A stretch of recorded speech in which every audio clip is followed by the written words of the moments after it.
El Dr. Robert J. Keller está certificado en inmunología, hematología y oncología. Él ha tenido una distinguida carrera en investigación médica y fue nombrado uno de los 2000 científicos sobresalientes del siglo XXI. Además de su práctica médica, ha servido en las facultades de reconocidas universidades médicas, en la Facultad de Medicina de Wisconsin y otros colegios médicos. También ha servido en los paneles de revisión científica del Instituto Nacional de Salud y Administración de Veteranos. Ha escrito más de 100 artículos de investigación originales revisados por colegas, publicados en varias revistas médicas. Hoy, él dirige la investigación médica en Phoenix Biosciences y en su clínica de Hollywood, Florida, trata pacientes con enfermedades del sistema inmunológico, de la sangre y cáncer. Aquí tenemos un segmento de una de sus presentaciones sobre glutatión.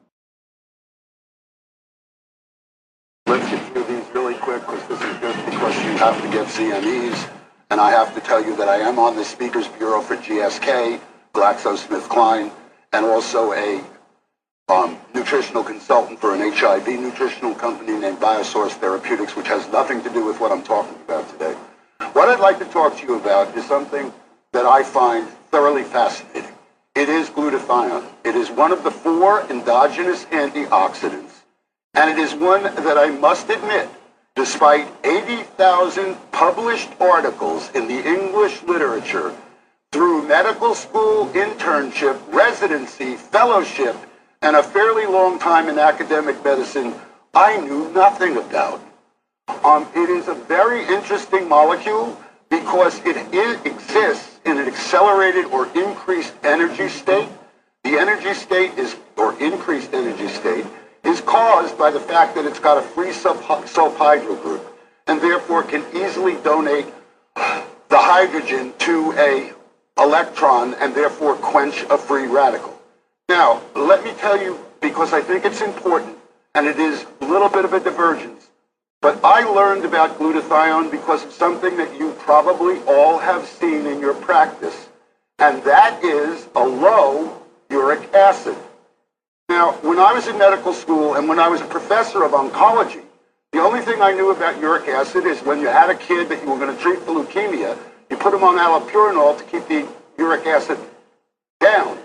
I knew nothing about uric acid being low, except it kept appearing, and it appeared in about 20% of my patients, and that just didn't make sense. So I finally went into PubMed, and after stumbling around for a long time, I found out that uric acid is the last antioxidant your body uses when it's run out of everything else.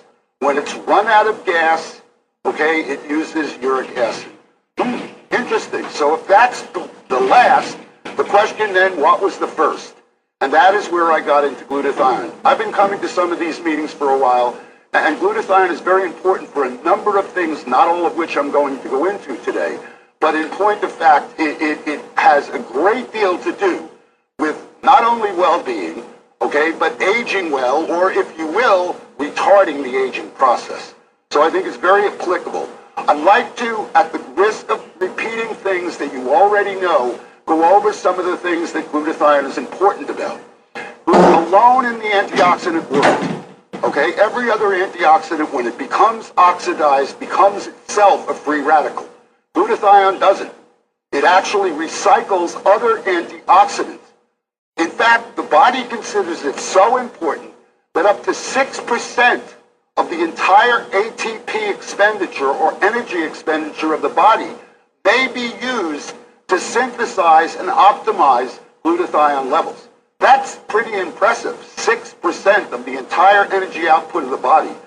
It is also the only non-enzyme antioxidant that doesn't become a free radical, and in fact has a very interesting corollary when it becomes oxidized, because what happens is it complexes to another spent glutathione molecule, and the compound then becomes GSSG, and GSSG has been shown in animal studies at least to promote and induce delta wave sleep. We all know the importance of that in terms of the aging process, so this, even in its used up form, functions as a very useful product. It not only functions as an antioxidant itself, but alone again in the world of antioxidants, it is an absolutely essential component of antioxidant enzymes, namely glutathione peroxidase, and most importantly, the glutathione transferases. And I bring that up because glutathione transferase abnormalities have now been associated with virtually every cancer known to man, and probably with a lot more than that. And therefore, by promoting the production of glutathione transferases through improving glutathione, we may be doing even more than I'm able to talk about right now. In addition, if that were not enough, let's keep going. It's a chelator. In fact, it's 50% as effective as oral chelation in getting rid of mercury. It has an effect on other heavy metals, but they're not as pronounced as mercury, and mercury is pretty ubiquitous in an environment, so it kind of comes as a freebie. And it detoxifies organic pollutants, perhaps the best known one of which is the 2-carbon fragment that we know as alcohol. And in fact, without glutathione, you ultimately get a hangover because you stop the process of acetaldehyde, which is phase 1 detox, and that in itself is a free radical, and obviously many of us may have felt the effects of that if we didn't have enough glutathione. Now, why is it important in aging? Well, these are old data, and I think they're probably not as robust as they should be, but I'll give you what is available now. Glutathione levels decrease with age. The data would suggest it's 1% a year beginning in the 20s. I think that's too little, too late, but that's only my opinion right now. I haven't proved it. There are some very interesting things, though. Age-matched normals, okay, reveal that anybody at, say, 45 who's had his first heart attack or has asthma or whatever other disease you want to use has a lower glutathione level than somebody of that age who's well. So disease causes decrease in glutathione and an accelerated decrease compared to normals. Glutathione happens to be, and this is perhaps the take-home message, it's the major protector of mitochondrial DNA. Mitochondrial DNA is that DNA within the cells that's responsible, if you will, for the electron transport chain that produces every bit of energy in your body. And we know from pathologic data that if you take a biopsy from a 90-year-old and compare it to a biopsy in a 5-year-old, the mitochondrial DNA in the 90-year-old is only 5% normal compared to the 5-year-old. So obviously we destroy our mitochondrial DNA, we destroy our energy, and we age.